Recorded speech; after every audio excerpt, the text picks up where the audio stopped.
Okay, it is January 17th, 2020. Martin Luther King Day, our savior. This is different. I haven't done a lone episode in a minute. I've just been knocking this shit out, interviewing people like I'm Oprah. I'm Chicago's Oprah. Yeah, I was supposed to do an episode with Derek Strong yesterday, but he flaked. You hear that, Derek? Do you hear me? Probably not. You don't listen to the podcast. I mean, you might listen to your own episode. No, we're gonna reschedule and figure it out. But I figured I'd knock this out, just in case.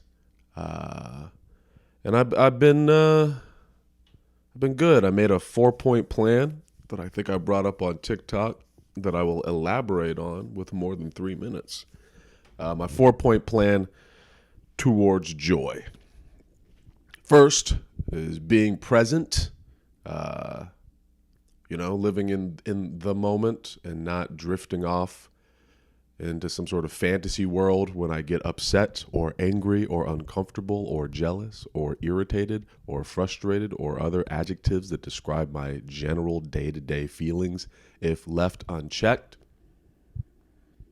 Basically, being present. So throughout the day, whether something good happened or bad happened, just being in the moment and then working on radical acceptance, which is the, I don't know why it immediately makes me think of surfers. It's radical. It's radical acceptance, not regular acceptance. Nah, this acceptance is fucking tubular. This acceptance is totally nar. When it hits the waves and it just cuts totally even through the break, bruh. Radical acceptance, just so being present in that moment and then accepting whatever that moment is for what it is. Pulling back from a little bit from the emotion of whatever the moment is. Then after radical acceptance is find the humor in whatever I'm accepting in that present moment. Because it's usually, if I have to practice radical acceptance, something bad's probably happening. Something upsetting's probably going on. And then after that is joy, I would assume, just day-to-day enlightenment and joy. That's my theory. Those are the tenements of my cult that I'll be creating. And so far it's been good. There are some times where I'm not present. I can't do it. I completely run out of energy because I'm around people for too long. And then other times I'm right on the money, and then, shit in between. I think what does suck about it is like having to now take responsibility for my behavior and actions. That's not fun. If you don't know what you don't know, you just don't know, You get it? Like, if you don't know that you're fucking up or you're doing something wrong, it's still wrong, but like there's a sense of, there's a reprieve that you'll give somebody for not understanding. Like if a middle school boy does something middle school boyish, you're like, he's a middle school boy. What are you going to do? I mean, other than reprimand and beat him into submission, what are you going to do? No, it just feels like now, I said this, I know I've said this before, but now like, all right, I escaped Riverside. I escaped the place. I made it to Chicago. I live here now. I'm looking out the window and seeing snow, which is still like, I'm still trying to wrap my head around that, but it's like I'm doing trying to set up the therapy stuff, which is a headache, and I'll get into that one day eventually. But I'm doing all this stuff that I'm supposed to be doing now, and I can have the ability to be present. Therefore, I have the ability to kind of understand my actions a little better. So now I have to like take responsibility. Ugh, I don't want to take responsibility. But alas, and it worked. It worked last night. I did I'm working on material, and I went to I guess it's Will's Bar. They call it the Three Dead Moose open mic because there's a bunch of giant moose heads on the walls. I actually still haven't found the third dead moose. I've seen there's two of them. There's when as soon as you walk in, you see one big one staring at you into your soul, looking into its eyes as it thought about the last bits of moment in its life. I don't know. Do animals do that life flashback? Them taking shits and walking around in forests. Either way, so you see that one, and then you go up to where the mic is, and you see another one. I still haven't seen the third moose head. This podcast is off the rails already. But I go there, and that spot has a vibe to it. I was there with Aaron Klein, and I really think this is a black intuition thing because I know I'm not fucking crazy. I know it has a vibe. I was talking to Aaron Klein. I was like, man, do you feel it? Do you feel the thing, the vibe, man? Do you feel the the white pickup truck, football jersey, backwards hat, trucker hat, fucking vibe, the roofy vibe in this room? And he's like, nah. And just wide-eyed innocent. Not wide-eyed innocent. That's more zero. But he just like it. He doesn't notice it. So I noticed it, and by that point, I was a little unpresent. I brought it back though. I got myself some French fries. I should have got a salad, and watched football. And eventually, eventually I was able to just let it go, radical acceptance, all that stuff, and then chill. And then I was having fun. So my little 4-point plan, sometimes it's shaky in the beginning, but it just takes practice. I'm getting there. And then, the part of that is not thinking too far ahead. I get, every time I'm like, yeah, eventually I'm going to live off of this. And then the fantasies start to pop up. And the fantasies are really cool in the beginning. I picture myself waking up whenever the fuck I feel like, probably around 7 a.m. because I'm an early riser anyway. So I can eat eggs and waffles and not feel weird about it. You don't want to eat eggs and waffles at noon. That's weird. And so in my head movies of just picturing all the future stuff, all how great it's going to be. And then eventually it starts to mold and shape from a fantasy dream into a fucking nightmare hellscape.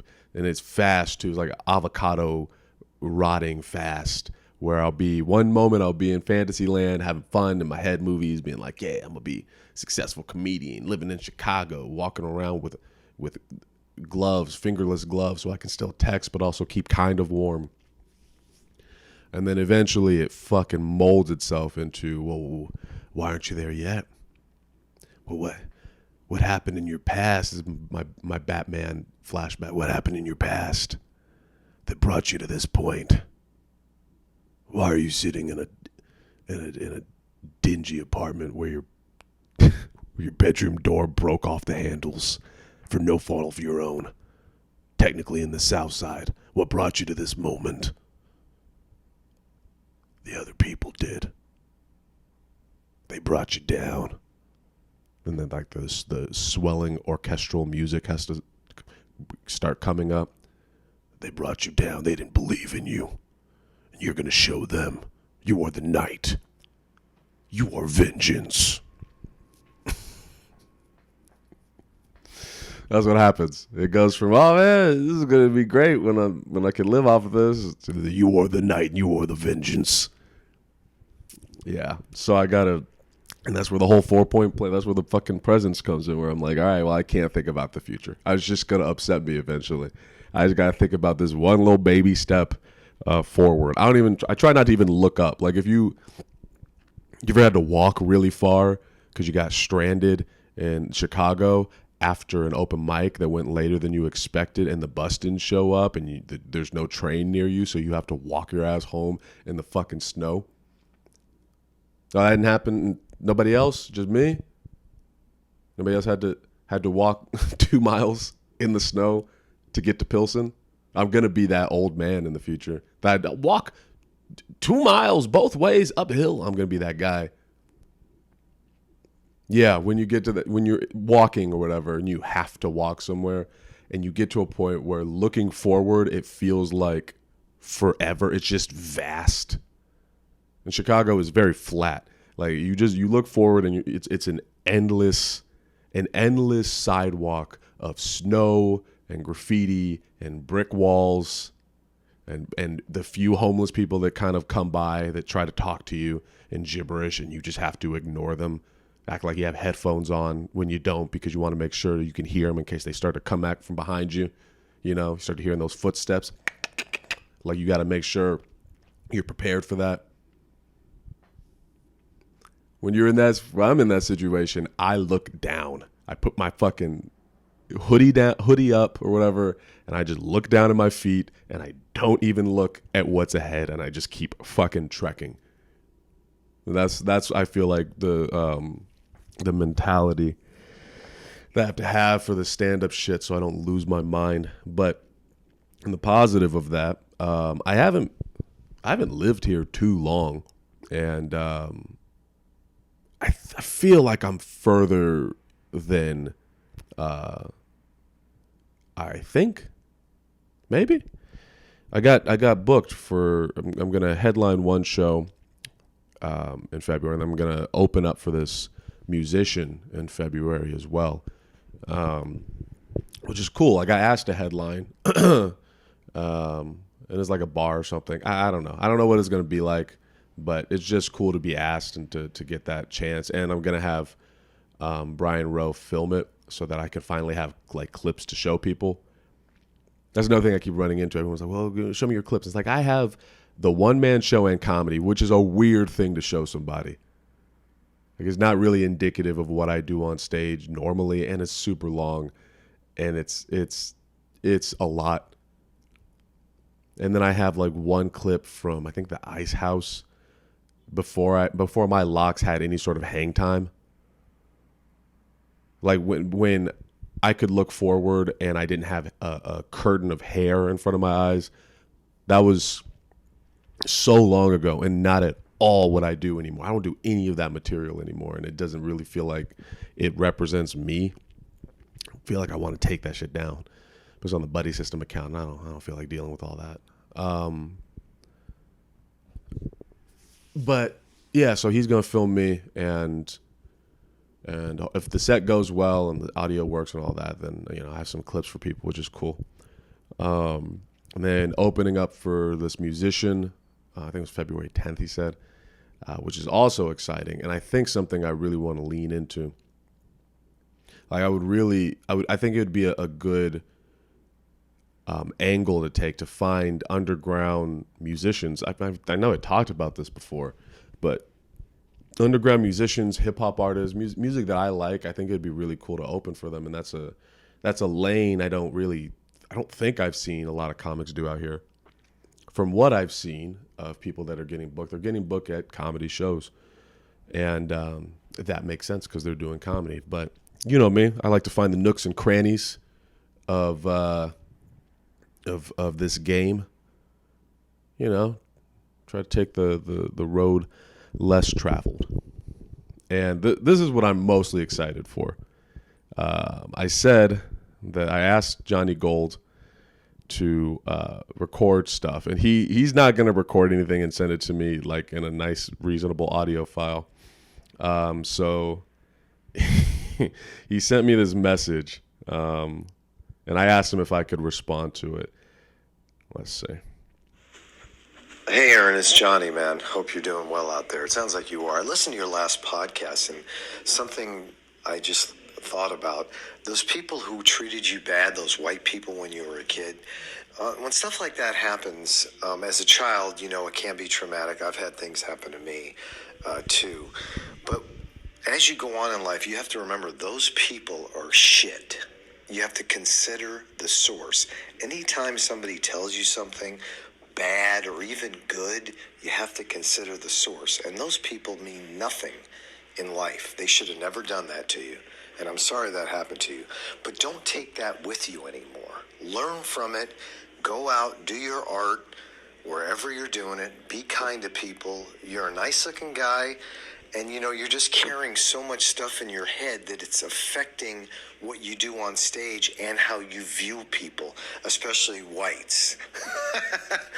Listen, I'm Jewish Italian, and I don't even like telling people I'm Jewish because in comedy it's so, prevalent on I'm a Jew and it's all bullshit. None of it matters. Nobody's judging you. Just keep your head up. Go into a room, do your comedy, but try to take all that stuff that people said about you as a kid. If you can turn that into art, fine. But remember, not all white people have that problem. I would say that's a very small amount.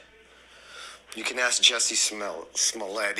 He lied about it. But seriously, though, try to get that out of here. Clean your head out when you're on stage. You have nothing in your head when you go on stage. Stop thinking about, these people think I'm from the suburbs. These people, fuck all that shit. You're talented and you're smart and you're good looking. People are going to treat you nice if you treat them nice. So take your ego and squash it. Forget about those racist bitches in Riverside and go on with your life because you're a good person. All right, man. Peace. If you ever need anything, call Nick Laney. Don't fucking call me. Bye.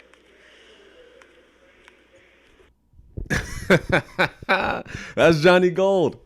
That's Johnny Gold. Oh, I miss him. I messaged him back already, but in a personal message, but for the sake of the podcast. Yeah, there's stuff I definitely agree with in that. I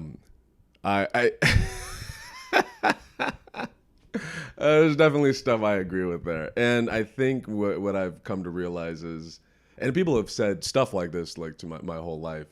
I think what I've come to realize is baby steps, man. It's like when something really, really traumatic happens to somebody, racial or not, whatever it is, getting over it or getting past it or moving on or letting go or whatever, however you want to describe it, is a process. And I think when I would hear advice like that from other people, I would be like, okay, well, I just need to get over it now.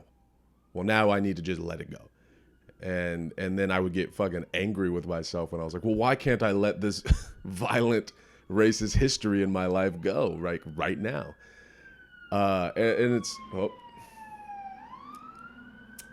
don't know why I fired her. The snow should take care of it, guys. You don't need to come out there with your hoses. But when I think when it comes to dealing with trauma, it's a process, And so I'm working on it, and I think I'm getting better at it. And coming out here, I'm still processing things. It hasn't even been a year, which is so crazy. But that was Johnny Gold's Corner, everybody. If you want more Johnny Gold's Corner, please comment. Johnny, please send me more stuff. I enjoy Johnny Gold's Corner. All right, this is a short one. God damn. Oh, somebody really fucked up. Yeah, this is gonna be a short one, and I'll put up clips and shit later. Till next time.